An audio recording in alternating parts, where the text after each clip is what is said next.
Imagine a tract of land so immensely vast, so brutally unforgiving in its physical extremes, that it operates not merely as a geographic province, but as a sovereign, deeply entrenched psychological state.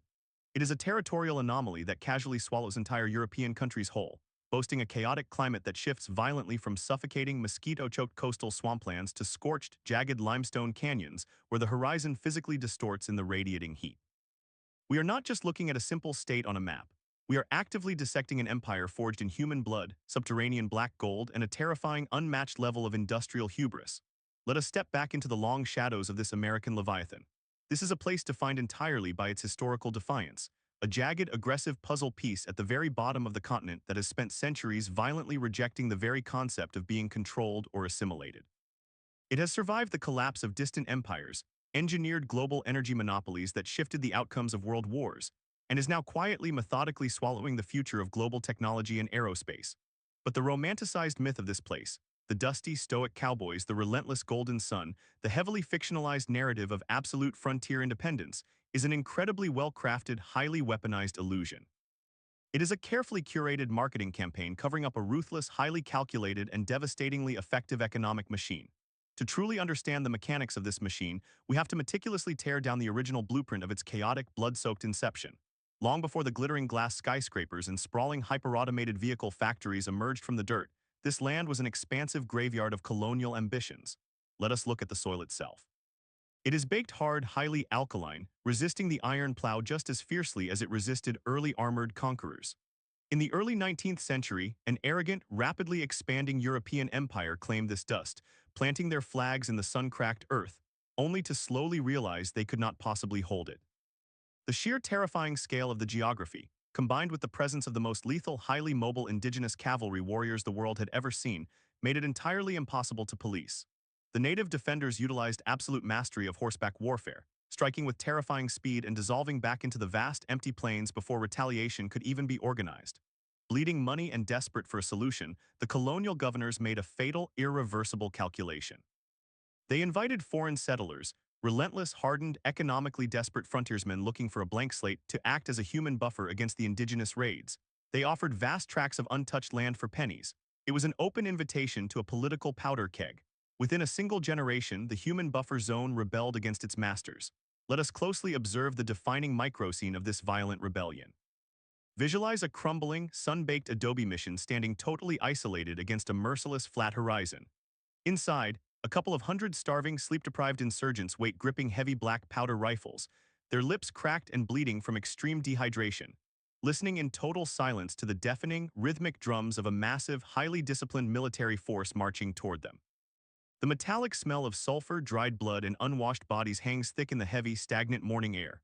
When the fragile walls are finally breached, the ensuing slaughter is absolute and mathematically precise. Not a single defender survives the bayonets. But in the grand, unpredictable calculus of history, a total tactical military defeat was instantly weaponized into the ultimate psychological victory.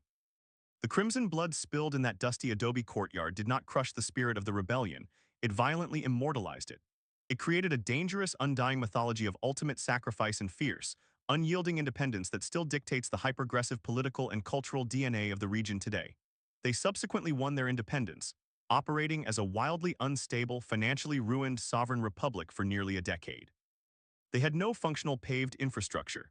They had no standing professional army. They were heavily drowning in foreign debt, essentially operating as a failed state masquerading as a legitimate nation.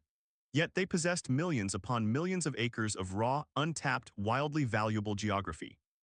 Eventually, they strategically merged with the rapidly expanding Northern Republic, but they did so strictly on their own deeply arrogant terms, retaining the bizarre legal right to physically split themselves into smaller entities if they ever chose to. That quiet, stubborn legal caveat buried in dusty archives perfectly encapsulates their core operating system. We are technically with you, but we are absolutely not you. For decades following this merger, the regional economy was painstakingly built on the aching backs of cattle and cotton, a grueling, agonizingly low-margin existence tied directly to the unpredictable cruelty of droughts and flash floods. But then, at the very dawn of the 20th century, the hidden geology underneath their leather boots violently altered the entire trajectory of modern human history. Let us sink thousands of feet below the dry topsoil, pushing past the ancient aquifers, deep into the highly pressurized, suffocating darkness of the prehistoric rock. Down here, millions of years of decaying biological matter had been superheated and crushed by tectonic forces into massive subterranean oceans of highly volatile crude oil. On a cold, deeply humid morning near the eastern coast, an obscure dome-shaped hill suddenly began to tremble. A rogue, exhausted drilling crew had blindly pushed a heavy rotary drill bit deep into the pressurized mud. First came the low, guttural, terrifying roar radiating from the core of the earth itself. Then, the heavy steel drilling pipe shot vertically out of the ground like a ballistic missile. Thick, wet mud, jagged rocks, and a deafening, ear-piercing hiss of escaping highly pressurized gas exploded hundreds of feet into the sky, immediately followed by an aggressive, towering, unstoppable geyser of thick, black crude. It rained highly toxic oil for 9 solid days. It completely flooded the surrounding marshlands, creating literal, shimmering lakes of highly flammable, incalculable wealth. The civilized world had never seen a single well produce tens of thousands of barrels a day. The sheer mathematical volume was almost impossible to comprehend. This was not just a localized economic boom, it was a violent geopolitical earthquake. If you love uncovering the forgotten empires and hidden economic engines of our past, make sure to subscribe. We unearth relentless stories of human ambition and mechanical triumph like this every week. Now, returning to the suffocating black rain, that single towering geyser instantly shifted global power dynamics forever. Overnight, a rural, agrarian, highly dismissed backwater was aggressively transformed into the undisputed energy capital of the entire planet. Ruthless wildcatters, desperate hustlers, and calculating industrialists flooded across the borders in droves. Sleepy, forgotten cow towns rapidly mutated into sprawling, neon-lit, hyper-industrialized boomtowns, choking heavily on the noxious fumes of heavy industry. Men suspended themselves hundreds of feet in the air on fragile wooden derricks, drenched in highly flammable sludge, risking their lives hourly for a massive daily wage. They built a sprawling metallic labyrinth of pipelines, chemical refineries, and massive storage tanks that stretched like a steel web for hundreds of miles along the humid, storm-battered coastline. The harsh chemical smell of refined petroleum officially became the intoxicating smell of unlimited money. They did not just quietly participate in the 20th century industrial revolution, they aggressively fueled it. Every massive steel warship, every high-altitude bomber, every single internal combustion passenger car rolling off the endless assembly lines across the globe required the dark, toxic lifeblood pumped directly from their soil. This unprecedented surge of capital created an entirely new kind of modern aristocracy. Not the quiet, refined lords and barons of old Europe, but hardened, aggressive, cigar-chewing oil titans who built massive, towering monoliths of steel, concrete, and reflective glass right in the middle of the scorching, empty plains. They aggressively bought out politicians, aggressively dictated federal energy policies, and heavily fortified their independent power structures. The entire culture abruptly shifted from mere daily survival to a manic obsession with aggressive, unchecked, explosive growth. Absolutely everything had to be bigger. The multi-lane highways had to be impossibly wider.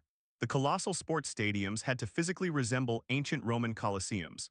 The deep psychological need to dominate the physical landscape was directly proportional to their deep-seated historical anxiety of being swallowed by it. Yet operating silently beneath this loud, glittering, neon-lit facade of unlimited energy and cowboy capitalism lies a deeply hidden reality, a highly secretive and carefully insulated operational matrix designed to protect the elite. To maintain their grand illusion of total, unyielding sovereignty, the political leaders of this massive territory deliberately engineered a completely standalone electrical grid. While the rest of the continent is densely wired together, automatically sharing emergency power across state and national borders to ensure constant stability, this massive landmass willfully and stubbornly isolated its power infrastructure. The overarching goal was shockingly simple: completely avoid federal oversight. If the humming electrons do not physically cross the geographic border, the external federal regulators have absolutely zero legal jurisdiction. It is a brilliant, entirely ruthless, and legally flawless manifestation of their historical rebel mythology. But it is also a terrifying, potentially lethal vulnerability waiting to snap. Let us look incredibly closely at the invisible digital algorithms and highly stressed, high-voltage transmission lines buzzing loudly in the absolute dead of winter. When a freak, highly anomalous, once-in-a-generation Arctic blast violently descends upon the state, the fatal weakness of total isolation is violently exposed. The ambient temperature plummets to single digits. The towering, massive steel wind turbines freeze solid in the icy air. The complex natural gas wellheads choke and completely shut down on solid ice. Suddenly, the deeply isolated digital grid begins to legally collapse under the crushing, unprecedented weight of skyrocketing human demand. Deep inside a heavily guarded, windowless control room, desperate, sweating engineers stare at blinking red digital monitors, watching the fragile grid frequency drop dangerously, terrifyingly close to a catastrophic, statewide physical blackout that would literally take months of physical labor to repair. They are immediately forced to blindly cut power to millions of unsuspecting citizens. Let us look at a heartbreaking micro scene. A family huddled desperately inside a freezing, poorly insulated suburban home, watching their own breath turn to thick vapor in the dark living room, completely disconnected from the staggering, unimaginable wealth and industrial power that legally defines their homeland. This is the ultimate heartbreaking paradox of the entire region. It generates exponentially more raw energy than almost anywhere else on the face of the earth. Yet its fierce, unyielding obsession with political independence can literally leave its own citizens freezing to death in the pitch black. But the brutal, unfeeling efficiency of its economic model remains completely unshaken. The total lack of bureaucratic regulation, the complete absence of state income tax, and the aggressively, almost violently pro-business legislature have successfully triggered a massive, highly silent exodus of modern industry. Over the last decade, highly secretive tech monoliths, sprawling digital e-commerce empires, and eccentric, highly ruthless billionaire industrialists have rapidly fled the heavy, suffocating taxation of the coastal cities to build massive, utterly silent, air-conditioned server farms and sprawling gigafactories out in the dusty scrublands. They are quietly building private, highly militarized spaceports near the southern borders, actively launching massive, gleaming stainless steel rockets into low Earth orbit from the very same dirt where desperate, starving ranchers once fought off raiding parties with single-shot rifles. This quiet, rapid transformation from a dirty oil republic to a sleek digital and aerospace empire guarantees their absolute, unshakable relevance for the next century. They are no longer just violently pumping liquid fuel for cars. They are actively assembling the highly complex hardware required for the colonization of other planets, and housing the hypercooled servers that process the world's rapidly evolving artificial intelligence. The lasting legacy of this jagged, massive expanse of geography is not just a dusty historical footnote. It is an actively mutating, highly aggressive superpower operating entirely within the borders of another superpower. The sheer demographic gravity of the place is staggering to witness. Millions of people are continuously pouring into the sprawling, endless metropolitan zones, creating vast, unstoppable oceans of concrete suburbs that stretch much further than the human eye can see, baking daily in the relentless, punishing summer heat. They are rapidly running out of fresh water. The massive subterranean aquifers that took thousands upon thousands of years to naturally fill are being violently pumped dry in a matter of decades to artificially feed the perfectly manicured, unnatural green lawns and the massive, echoing cooling towers of the data centers.